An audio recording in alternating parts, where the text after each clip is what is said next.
கிறிஸ்துவுக்குள் மிகவும் பிரியமான என் அன்பு சகோதர சகோதரிகளே, உங்கள் யாவருக்கும் கிறிஸ்மஸ் புத்தாண்டு நல்வாழ்த்துக்களை நான் தெரிவித்துக் கொள்கிறேன்.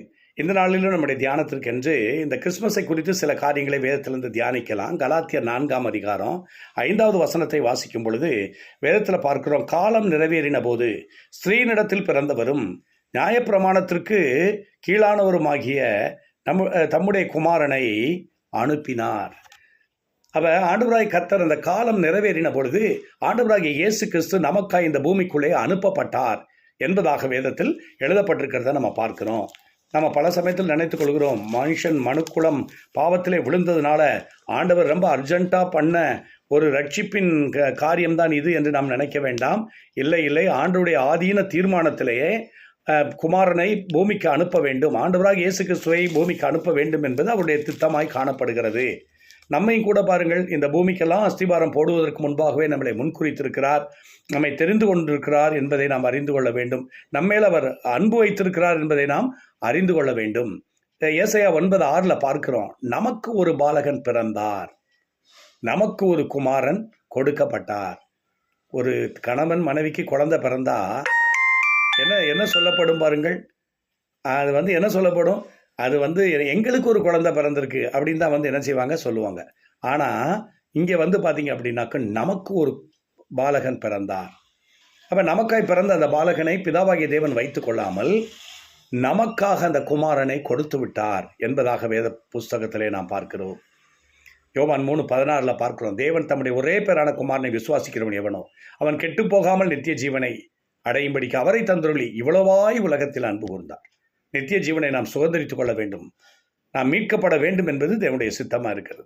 17வது வசனத்தை வாசிக்கும் பொழுது, இந்த உலகத்தை நியாயம் தீர்க்க முதல் விசை இயேசு இந்த பூமிக்குள் வரவில்லை, நம்மை மீட்பதற்காக இயேசு இந்த பூமிக்குள்ளே வந்தார் என்பதாக பார்க்கிறோம். உலகம் அவர் மூலமாக ரட்சிக்கப்பட வேண்டும் என்பதற்காக அவர் கடந்து வந்தார் என்பதாக நம்ம பார்க்கிறோம். அடுத்த ஒரு பகுதியை நம்ம பார்க்கலாம். ஆண்டவராகிய இயேசு கிறிஸ்து இந்த பூமிக்கு வந்ததுடைய நோக்கம், நிறைய நோக்கம் இருக்குது இல்லையா, நிறைய காரியங்களை நம்ம பார்க்கிறோம். எதுக்கு காணாமல் போனதை தேடவும் கண்டெடுக்கவும் வந்தார். இன்னும் பார்த்தீங்க அப்படின்னாக்கும் பிசாசுடைய கிரியைகளை அழிக்கும்படிக்கு தேவனுடைய குமாரன் வந்தார், நமக்கு அறிவை கொடுப்பதற்காக ஆண்டவர் பூமிக்கு வந்தார் அப்படின்னு சொல்லி பார்க்கிறோம். அதில் ரொம்ப பிரதானமான ஒரு வார்த்தையை பார்க்குறோம். 15வது வசனம் 1 தீமோத்தேயு 1:15 என்ன சொல்லுது அப்படின்னு கேட்டிங்கன்னா, பாவிகளை ரட்சிக்க கிறிஸ்து இயேசு உலகத்தில் வந்தார் என்கிற வார்த்தை உண்மையும் எல்லா அங்கீகரிப்புக்கும் பாத்திரமானது, அவர்களில் பிரதான பாவி நான் என்று பவுல் சொல்லுகிறத நம்ம பார்க்கிறோம். ஸோ அப்போ பார்த்தீங்கன்னா நாம் பிரதான பாவி, நான் தான் பிரதான பாவி அப்படின்னு சொல்லி அவர் சொல்கிறாரு பாருங்கள், அந்த பாவிகளை ரட்சிக்க கிறிஸ்து இயேசு உலகத்தில் வந்தார் அப்படிங்கிற அந்த வார்த்தை உண்மையான வார்த்தை, எல்லா அங்கீகரிப்புக்கும் உரியது. நாம் நினைக்கிறோம் கிறிஸ்மஸ் என்றால் ஏதோ ஜிங்கிள் பெல்ஸ் பாடல்களை பாடிக்கொண்டு, இல்லை என்றால் சைலண்ட் நைட், ஹோலி நைட் என்று பாடிக்கொண்டு நம்முடைய வாழ்க்கையை தொடர்ந்து நாம் அப்படியே நடத்தி கொள்ளலாம் என்பது அல்ல. இயேசு இந்த பூமிக்கு வந்தபொழுது அவர் சொன்ன ஒரு காரியம் என்ன தெரியுமா? Repent, for the kingdom of God is at hand. மனம் திரும்புங்கள், பரலோக ராஜ்யம் சமீபித்திருக்கிறது என்று வேதத்தில் எழுதப்பட்டிருக்கிறத நம்ம பார்க்கிறோம். அப்போ நாம் மனம் திரும்ப வேண்டும். பாவத்திலே வாழ்கிறவன் பாவத்திலிருந்து விடுவிக்கப்படணும், நோயில் இருக்கிறவன் நோயிலிருந்து விடுவிக்கப்படணும், பிசாசின் பிடியில் இருக்கிறவன் பிசாசின் பிடியிலிருந்து விடுவிக்கப்படணும், இருளில் இருக்கிற ஜனங்கள் பெரிய வெளிச்சத்தை காண வேண்டும். அதற்காகத்தான் கிறிஸ்து இந்த உலகத்துக்குள்ளே வந்தார், ஆண்டவர் அதற்காகத்தான் கொடுக்கப்பட்டார் என்பதை நாம் அறிந்து கொள்ள வேண்டும். லூக்கா 2ஆம் அதிகாரத்தில் பார்த்தீங்கன்னா 11வது வசனத்தை பாருங்க. அங்கே பார்க்கலாம், ஆண்டவராகிய இயேசு கிறிஸ்து பிறந்த பொழுது மெய்ப்பர்களுக்கு அந்த செய்தி அறிவிக்கப்பட்டதை நம்ம பார்க்கிறோம். எல்லா ஜனத்திற்கும் மிகுந்த சந்தோஷத்தை உண்டாக்கும் நற்செய்தியை உங்களுக்கு அறிவிக்கிறேன். எல்லா ஜனத்திற்கும், கிறிஸ்தவர்களுக்கு அல்ல. இயேசு கிறிஸ்தவர்களுக்கான தெய்வம் அல்ல, உலகத்தின் தெய்வம். சமாரியாங்கிற ஒரு கிராமத்தில் கர்த்தர் தங்கினார் ஓரிரவு. அடுத்த நாள் அந்த சமாரியா மக்கள் சொன்னார்கள், உலக ரட்சகரை கண்டோம். We have seen the savior of the world. உலக ரட்சகரை கண்டோம். இன்று கிறிஸ்து உங்களுக்காக என்ன செய்திருக்கார்? பெத்லகேமிலே பிறந்திருக்கிறார். எதற்காக பிறந்திருக்கிறார்? நம்மளை மீட்பதற்காக அவர் என்ன செய்திருக்கிறார்? பிறந்திருக்கிறார் என்பதாக வேதத்தில் நம்ம பார்க்கிறோம். ஸோ இப்போ அங்கே பார்த்தீங்க அப்படின்னாக்கும் நம்முடைய கொண்டாட்டங்களுக்கு மையத்திலே காணப்பட வேண்டியவர் ஆண்டவராக இயேசு கிறிஸ்து. ஆண்டவராக இயேசு கிறிஸ்து நம்முடைய கொண்டாட்டத்தின் மையம். The reason for the season is Jesus Christ. அமெரிக்க ஐக்கிய நாடுகளில் அநேக நாடுகளில் இதை எழுதுகிறாங்க. ஏன்னா கொண்டாட்டங்களுக்கு நடுவில் இயேசுவை மறந்து போய்விடுகிறாள். தொட்டில் குழந்தையே இல்லை, கொண்டாட்டம் பண்ணி என்ன பிரயோஜனம் இல்லையா? இந்த குழந்தை பிறந்திருக்கிறது என்பதுதான் கொண்டாட்டம். ரட்சகர் பிறந்திருக்கிறார். அங்கே பாருங்க, இயேசு பிறந்திருக்கிறார் என்று சொல்லப்படலையே. இன்று கிறிஸ்து என்னும் ரட்சகர், அவ பார்த்தீங்கன்னா இஸ் அனாயிண்டட் ஒன், அபிஷேகிக்கப்பட்டவராக இந்த பூமிக்குள்ளே அவர் அனுப்பப்பட்டார். கர்த்தருடைய ஆவியானவர் என்மேல் இருக்கிறார் அப்படின்னு சொல்லி ஆண்டவர் சொன்னார். எதற்காக உலகத்துக்கு வந்தேன் அப்படின்றத அவர் சொல்றார். அப்போ he was anointed by God and he was sent by God for us. நமக்காக அவர் அனுப்பப்பட்டார் அப்படிங்கிறத நம்ம பார்க்கிறோம். ஸோ அப்போ அந்த நாட்களில் நிறைய இயேசுக்கள் இருந்தாங்க. பார் இயேசு அப்படின்னு ஒரு ஆளை குறித்து பார்க்கிறோம். இது மாதிரி நிறைய இயேசுக்கள் அந்த நாட்கள் இருந்தாங்களே. இயேசு பிறந்தார்னு சொல்லி சொல்லலை. கர்த்தராகிய கிறிஸ்து என்னும் ரட்சகர், அவருடைய கர்த்தத்துவத்தை ஏற்றுக்கொள்ள வேண்டும். த லார்ட்ஷிப். அப்போஸ்தலர் 16:31 கூட அர்த்தம் வாசிக்கிறோம். கர்த்தராகிய இயேசு கிறிஸ்துவை விசுவாசி அப்படின்னா அந்த லார்ட்ஷிப், அந்த அதிகாரத்தை, அந்த கர்த்தத்துவத்தை நீ ஏற்றுக்கொள்ளணும். அப்பொழுது நீங்கள் உன் வீட்டார் ரட்சிக்கப்படுவீர்கள். ஸோ அப்போ பார்த்தீங்கன்னா இன்று கர்த்தராகிய கிறிஸ்து என்னும் ரட்சகர், அப்போ ஒரு saviour, Christ the anointed one, அவர் ரட்சகராய், பூமி நற்செய்தி அதுதான், ஒரு ரட்சகர் பிறந்திருக்கிறார். அப்போ கர்த்தர் என்னுடைய வாழ்க்கையிலே பண்ண வேண்டிய ரட்சிப்பின் கிரியைகளை நான் செய்ய என் வாழ்க்கையை அனுமதிக்க வேண்டும். நான் பாவத்திலே வாழுவேன், அசுத்தத்திலே வாழுவேன், தீமைக்குள்ளே வாழ்ந்து கொண்டிருப்பேன், பொல்லாப்பிலே வாழ்ந்து கொண்டிருப்பேன், அதற்கு நடுவில் கிறிஸ்துமஸை கொண்டாடுவேன் என்றால் அதில் ஒரு அர்த்தமும் இல்லை. என்னுடைய வாழ்க்கை மாற்றப்பட வேண்டும், அதுதான் நோக்கம். அதுக்கு அடுத்ததாக நம்ம பைபிளில் நம்ம பார்க்கும் பொழுது, ஆண்டவராகிய இயேசு கிறிஸ்து இந்த பூமியிலே பிறந்தார், 33 வருஷம் இருந்தார். அவர் எதுவும் அவருடைய பர்த்டே அவர் கொண்டாடுறதா எதுவும் பைபிளில் இருக்கா? மூத்த அப்போஸ்தலனாகிய பேதுரு இயேசுவின் பர்த்டே குறித்து எதுவும் பேசியிருக்கிறாரா தன்னுடைய நிருபங்களில் எழுதும்போது? அதை பற்றி ஒன்றும் சொல்லலை. பவுல் ஒரு பெரிய அப்போஸ்தலர், அப்போஸ்தலர்களே பெரிய அப்போஸ்தலர் பவுல் அப்போஸ்தலர்.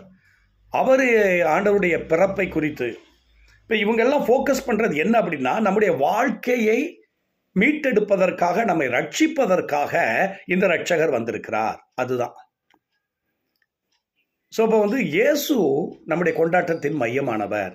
அவ இந்த வாழ்நாள் முழுசும் பத்தாது, ஆண்டவர் எனக்காய் ரட்சகராய் வந்தார் அப்படிங்கிற அந்த செய்தியை சொல்கிறதுக்கு.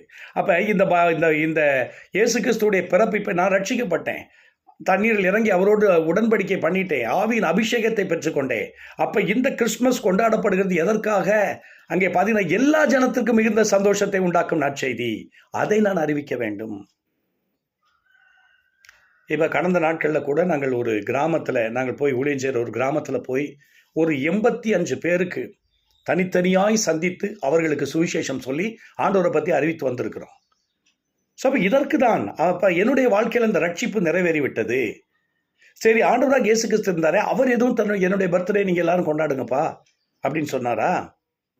அவருடைய மரணத்தை குறித்து பேசியிருக்கிறாரே.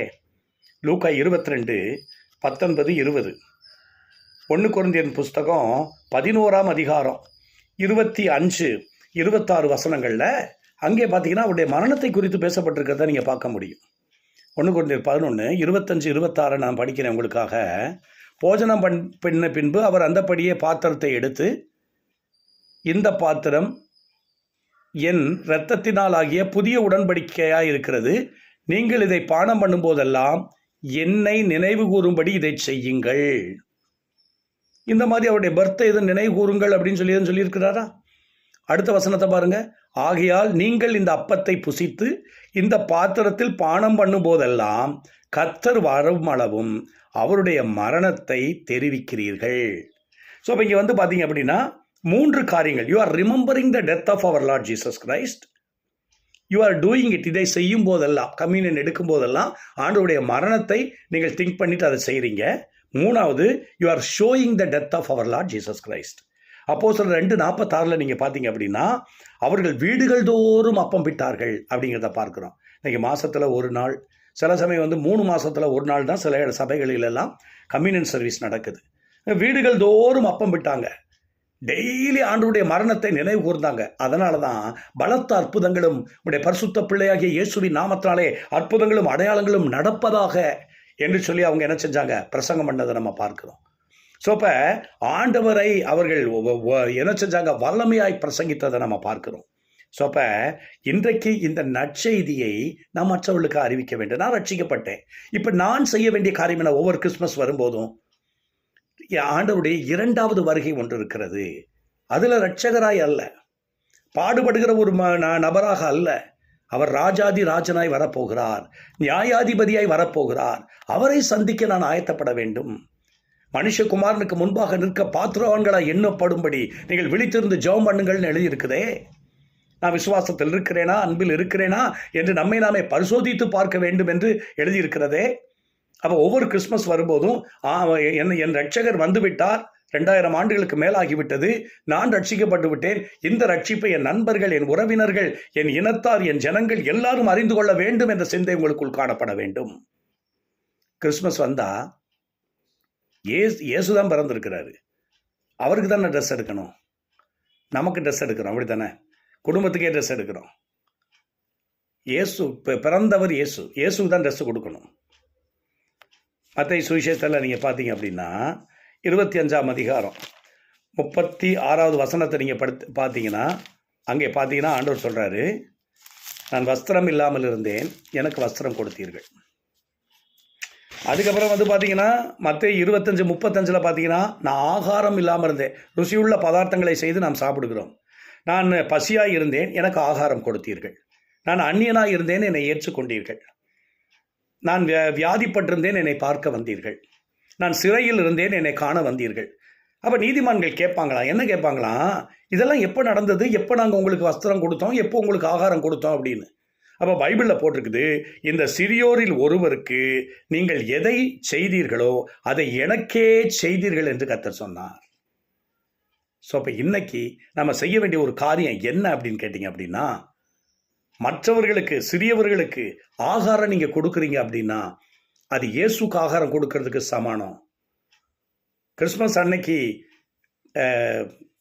வழி ஓரங்கள் இருக்கிற மக்களுக்கு நீங்கள் ஆடைகளை கொடுப்பீர்கள் என்றால் அது இயேசுக்கு வஸ்திரம் கொடுப்பதற்கு சமானம். ஸோ அப்போ இன்னைக்கு நம்முடைய வாழ்க்கையை ஆண்டவரை நோக்கி நம்ம திருப்புவோம். ஆண்டவரை நோக்கி திருப்பி, ஆண்டவரே எனக்கு அனுக்கிரகம் பண்ணும், இதை உண்மை உள்ள ஒரு கிறிஸ்மஸை நான் கொண்டாட எனக்கு கிருபை தாரும். அது மாத்திரம் இல்லை, அங்கே பார்த்தீங்கன்னாக்கும் நிறைய மிஸ் அண்டர்ஸ்டாண்டிங்ஸ் எல்லாம் இங்கே வர்றதை நீங்கள் பார்க்கலாம். மத்தேயு 1:19 பார்த்தீங்க அப்படின்னா, யோசேப்பு ஒரு நீதிமானாக இருந்தபடினால் கூடி வர்றதுக்கு முன்னாடியே மரியாள் கர்ப்பவதியாக இருக்க கண்டு அவளை ரகசியமாய் தள்ளிவிட வேண்டும் என்று எண்ணிக்கொண்டிருந்தான். அந்த மிஸ் அண்டர்ஸ்டாண்டிங் மாறி போனது. என்னாச்சு, அங்கே பார்த்தீங்கன்னா ஆண்டவராகிய கர்த்தர் சொப்பனத்திலே தோன்றி, உன் மனைவியாகிய மரியாளை சேர்த்துக்கொள்ள நீ ஐயப்படாதே, அவளிடத்தில் உருவாயிருக்கிறது பரிசுத்த ஆவியினால் உருவாயிருக்கிறது. அப்போ ஆண்டவர் தென்பட்டு என்ன செஞ்சார், அந்த காரியத்திலேருந்து அவரை அந்த மிஸ் அண்டர்ஸ்டாண்டிங்லேருந்து வெளியே கொண்டு வந்தார். நமக்கு இன்னைக்கு பல மிஸ் அண்டர்ஸ்டாண்டிங் இருக்குது, குடும்பத்தில், சபையில், நண்பர்கள் மத்தியில், பழகி கொண்டிருக்கிற மக்கள் மத்தியில். இது எல்லாம் ஆண்டவரை நோக்கி நீங்கள் பார்க்கும்போது எல்லாம் மாறி போயிடும். ஆண்டவராகிய கர்த்தரே என்ன செய்வார், சொப்பனங்களின் வழியாய், தரிசனங்களின் வழியாய், வார்த்தையின் வழியாய், இல்லை முகமுகமாய் கர்த்தர் பேசி இந்த காரியங்கள் எல்லாத்தையும் கர்த்தர் நீங்கும்படி செய்வார். அங்கே பார்த்தீங்கன்னா இந்த சாஸ்திரிகளை குறித்து பைபிளில் பார்க்குறோம். நம்ம எப்பொழுதுமே 3 சாஸ்திரிகள் தான், ஏன்னா 3 பொக்கிஷங்கள் அங்கே கொண்டு வந்து வைக்கப்பட்டதுனால அந்த 3 சாஸ்திரிகள் தான் வந்தாங்க அப்படின்னு சொல்லி நீங்கள் நினைக்கிறீங்க. ஆனால் சரித்திர குறிப்பு சொல்கிறது, ஏறத்தாழ 3000 வானசாஸ்திரிகள் ஆண்டவருடைய பிறப்பை காணும்படிக்கும் வெகுமதிகளை கொடுக்கும்படிக்கும் வந்தார்கள் அப்படின்னு சொல்லி போடப்பட்டிருக்கிறது. நாமளாகவே சில அண்டர்ஸ்டாண்டிங்குள்ள இது இப்படித்தான் அப்படின்னு நினைத்துக் கொள்கிறோம். பைபிளில் பாருங்கள், கிழக்கில் அவருடைய மத்தேயு 2ஆம் அதிகாரம் 1-3 வசனங்கள், சாஸ்திரிகள் கிழக்கில் அவருடைய நட்சத்திரத்தை கண்டு புறப்பட்டு வர்றாங்க. எருசலேமுக்குள்ளே வந்தோடனே இனி இந்த ஸ்டார் தேவையில்லை, ஏன்னா யூதருக்கு ராஜா அரண்மனையிலானே பிறந்திருப்பார்னு அரண்மனைக்குள்ளே போய் காலை வச்சுட்டாங்க, தப்பான இடத்துல போய் காலை வச்சுட்டாங்க. இங்கே யூதருக்கு ராஜா பிறந்திருக்கிறாராமே, ஏரோதும் அவனோடு கூட இருந்த மக்களும் கலங்கினார்கள் என்று சொல்லி பார்க்கிறோம். கர்த்தருடைய வழிகள் எப்பொழுதுமே அக்கிரமக்காரர்களுக்கு கலக்கமாக தான் இருக்கும். நமக்கு தான் அது அரண், அவங்களுக்கு அது கலக்கம். ஸோ இப்போ பைபிளில் நம்ம பார்க்கிறோம், மத்தேயு 2ஆம் அதிகாரத்தில் நம்ம பார்க்கும் பொழுது ஏரோது என்ன சொல்கிறான் பாருங்க, நீங்கள் போங்க சாஸ்திரிகளே, நீங்கள் போய் நல்லா தெளிவாக விசாரிச்சுட்டு வாங்க, எனக்கு சொல்லுங்க, நான் அவரை பணிந்து கொள்ள வேண்டும். பாருங்கள், இந்த கொலகார பாவி இவன் இயேசுவை தரிசிப்பதற்கோ இயேசுவை பார்ப்பதற்கோ இவனுக்கு விருப்பமில்லை. இவனுக்கு இயேசுவை எப்படியாவது கொன்றுவிட வேண்டும் என்பதுதான் எண்ணமாக இருக்கிறது. அப்போ பாருங்க, இந்த மக்கள் எல்லாம் அங்கே வந்தாங்க இல்லையா, சாஸ்திரிகள் எல்லாம் தங்களுடைய பொக்கிஷங்களை வைத்து மறுபடியும் திரும்பி போகும் பொழுது சொப்பனத்திலே அவர்கள் எச்சரிக்கப்பட்டு தங்களுடைய தேசத்திற்கு வேறு வழியாய் திரும்பி போனார்கள். இயேசுட்ட வரும்போது ஒரு வழி, ஆனால் அவர்கள் கர்த்தரிடத்தில் வந்ததுக்கு பிறகு அவளுடைய வழி மாறினது. இயேசுட்ட வந்தோன்னு உங்களுடைய வழி மாறணும். நான் அப்படியே தான் இருப்பேன் அப்படின்னா என்ன மாற்றம் பாருங்கள்? ஒரு மாற்றம் இல்லை. அப்போ இயேசுவை சந்தித்து அவங்க போகும்போது வேறு வழி, புது வழியில், வேற வழியில் அவங்க என்ன செஞ்சாங்க? திரும்பி போனாங்க. ஏரோது பார்க்குறாரு என்ன நடக்குது அங்கே பார்த்தீங்க அப்படின்னா, மத்தேயு 2:16 அந்த இயேசு பிறந்த காரியங்களை எல்லாரையும் கூப்பிடுறாரு. சபான சாஸ்திரிகள்கிட்ட பேசுகிறாரு, சதிசேர் பரிசேர் எல்லாம் கூப்பிட்டு கேட்குறாரு, எப்போ ஆண்டவர் பிறப்பார், எங்கே பிறப்பார், என்ன நடக்கும், அதெல்லாம் கேட்குறாரு. கேட்டு அங்கே பார்த்தீங்கன்னாக்கும் ஆண்டவர் பிறந்த செய்தி சொல்லப்பட்டதுலேருந்து 2 வயசுக்கு உட்பட்ட அத்தனை பிள்ளைகளை என்ன செய்தார்? கொன்று போட்டார்.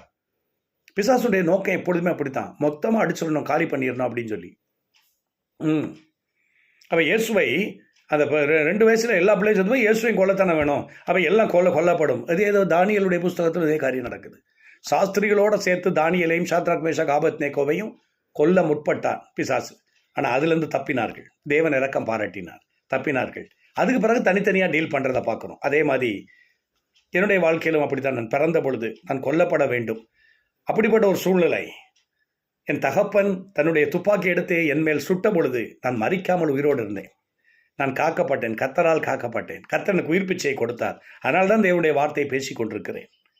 ஸோ இப்போ இங்கே வேத புஸ்தகத்தில் நம்ம பார்க்குறோம், ஏரோது இப்படி பிளான் பண்ணுறான். கர்த்தர் ஏற்கனவே மாஸ்டர் பிளான் பண்ணிட்டார். மத்தேயு 2 அதிகாரம் 13-15 வசனங்களில் பார்த்தீங்கன்னா, அதுக்கு முன்னாடியே யோசேப்புக்கு சொப்பனத்தில் தோன்றி, நீ இங்கேருந்து மரியாளையும் குழந்தையும் கூட்டிகிட்டு எகிப்துக்கு போ, நான் சொல்லும் அளவு நீ அங்கே இரு, நான் சொன்னதுக்கு பிறகு நீங்கள் வந்தால் போதும்னு சொல்லி அங்கே பார்த்தீங்கன்னாக்க யோசேப்பையும் மரியாளும் அந்த குழந்தையும், இவருக்கு 2 வயசுக்கு உட்பட்ட பிள்ளைகளை கொல்லணும்னு சொன்ன அந்த செய்தி வர்றதுக்கு முன்னாடியே ஊரை விட்டு வெளியில் கர்த்தர் கொண்டு போயிட்டாரு. The devil can plan, but our almighty God can master plan.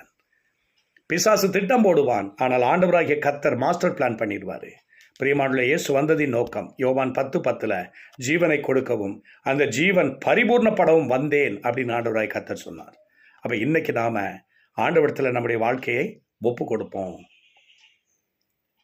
ஆண்டவரிடத்தில் நம்முடைய வாழ்க்கையை ஒப்பு கொடுத்து நாம் என்ன செய்ய வேண்டும்? இப்பொழுது இந்த உலகம் பார்த்திங்க அப்படின்னா ஆதாமுடைய கையில் கொடுக்கப்பட்டது இல்லையா?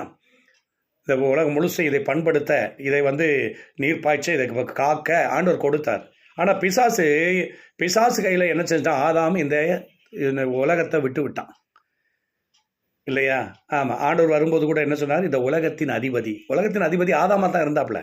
ஆனால் அதனுடைய அதிகாரம், பவர் எல்லாத்தையும் தனக்கு கொடுத்த எல்லா சுதந்திரத்தையும் யார் கையில் விட்டு போட்டாப்புல. என்றைக்கு கர்த்தர் வேண்டாம் என்று விளக்கின கனியை புசித்தாரோ, மனைவியின் பேச்சை கேட்டு அதை புசித்தாரோ, அன்றைக்கே விழுந்து போனார். மறுபடியும் என்ன நடக்கிறது பாருங்கள். அங்கே பார்த்தீங்க அப்படின்னாக்கும் ஆண்டவராகிய கர்த்தர் என்ன செய்கிறாரு? அங்கே பார்த்தீங்கன்னா தோட்டத்தை விட்டே துரத்தி விட்டார். அப்போ எல்லாம் பிசாசு கையில் போயிடுச்சு. உலகத்தின் அதிபதியின் இடத்தில் வருகிறான், அவனுக்கு என்னிடத்தில் ஒன்றுமில்லை அப்படிங்கிறார். உலகம் அவன்கிட்ட. இப்போ நம்ம என்ன செய்யணும்? இந்த உலகத்தின் அதிபதி அவன் இந்த ஜனங்களை எல்லாம் பிடித்து பாவத்திலும் அக்கிரமத்திலும் வைத்து கொண்டிருக்கிறான்.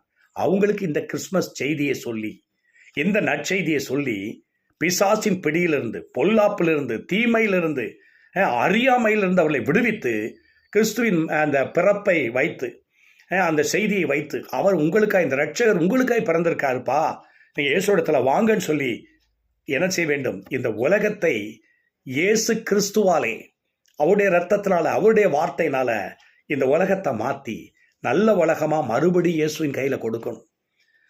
பைபிளில் நம்ம பார்த்தீங்கன்னா மார்க் 1:3 வாசிக்கிறோம். இதோ யோவான் ஸ்நானகனை குறித்து பைபிள் எழுதியிருக்குது. அவர் எப்படி வந்தாராம் பாருங்கள். மார்க் 1:3 அங்கே பார்த்தீங்கன்னா என்ன எழுதியிருக்குது? அங்கே பார்த்தீங்கன்னா கர்த்தருக்கு வழியை ஆயத்தம் பண்ணுங்கள் அப்படிங்கிற ஒரு சப்தம் 1:3 நீங்கள் பார்க்கலாம். கர்த்தருக்கு வழியை ஆயத்தப்படுத்துங்கள், அவருக்கு பாதைகளை செவ்வைப்படுத்துங்கள் என்று வனாந்தரத்திலே கூப்பிடனுடைய சத்தம் உண்டாகும். அப்போ பார்த்தீங்கன்னா ஆண்டவருக்கு வழியை பண்ணுகிறவராக, ஜனங்களை பாவத்தை குறித்து எச்சரித்து அவர்களை விடுவித்து அவர்களுக்கு ஞானஸ்நானம் கொடுக்கிறவராய் யோவான் ஸ்நானகன் காணப்பட்டார். இன்றைக்கி நாம் செய்ய வேண்டிய ஒரு காரியம் என்ன? இந்த உலகம் பொல்லாங்கனுக்குள் கிடக்கிறது. இந்த பொல்லாங்கனுக்குள் கிடக்கிற இந்த உலகம், அந்த உலகத்துக்குள்ள தான் ஜனங்கள் இருக்கிறாங்க. அவங்கள இந்த பிறப்பின் செய்தியை சொல்லி, தேவதூதர்கள் மெய்ப்பர்கள் போய் என்ன செஞ்சாங்க? அவங்களுக்கு அறிவிக்கப்பட்ட நற்செய்தியை கேட்டாங்க, கண்டாங்க, அறிவித்தாங்க. அப்ப நாம என்ன செய்யணும்? இன்னைக்கு இந்த நற்செய்தியை அறிவித்து ஜனங்களை இயேசுவினிடத்தில் திருப்ப வேண்டும். பாவிகளை ரட்சிக்க கிறிஸ்து இயேசு உலகத்தில் வந்தார், ஜீவனை கொடுக்கவும் அந்த ஜீவன் பரிபூர்ணப்படவும் வந்தார் என்ற செய்தியை சொல்ல வேண்டும். ஜெபம் பண்ணுவோமா? எங்கள் அன்பும் இரக்கம் நிறைந்த எங்கள் நல்ல பிதாவே, ஆண்டவரே, இந்த கிறிஸ்துமஸின் அற்புதமான செய்தியை கர்த்தாவே, நாங்கள் ரட்சிக்கப்பட்டோம், நாங்கள் கர்த்தரால் மீட்கப்பட்டோம். அதே போல மீட்கப்படாத எங்களுடைய சகோதரர்களை எல்லாம் இந்த கிறிஸ்துமஸ் நற்செய்தியை சொல்லி அவர்களை மீட்டெடுக்கத்தக்கதான கிருபைகளை கர்த்தர் கொடுக்கும்படிக்கு ஜெபிக்கிறோம். ஒவ்வொரு புயங்களிலும் உம்முடைய பிள்ளைகளுடைய புயங்களில் தேவ வல்லமை கர்த்தர் கட்டளையிடுவீராக. உம்முடைய நாமத்தை கட்டளையிடுவீராக. உம்முடைய பிறப்பின் உன்னதமான செய்தியை கட்டளையிடுவீராக. இதை சொல்லி கர்த்தாவே, தேவனை விட்டு விலகி போயிருக்கிற ஜனங்கள் தேவனிடமாய் மறுபடியும் திருப்பப்படும்படி தேவன் அனுக்கிரகம் பண்ணுவீராக. மெய்யான சமாதானம், மெய்யான வெளிச்சம், மெய்யான ஆனந்தம் ஒவ்வொருவருக்கும் இந்த நாட்களில் உண்டாவதாக. கனம், துதி, மகிமையெல்லாம் உமக்கே செலுத்துகிறோம். இயேசு கிறிஸ்துவின் நாமத்தில் ஜெபிக்கிறோம் நல்ல பிதாவே. ஆமென், ஆமென். மெய்யாகவே இந்த செய்தியை கொண்டு உங்களோடு கர்த்தர் பேசியிருப்பார். நீங்கள் கர்த்தருக்காய் இந்த நாட்களில் செயல்படும்படி தேவன் உங்களை அழைக்கிறார். God bless you all.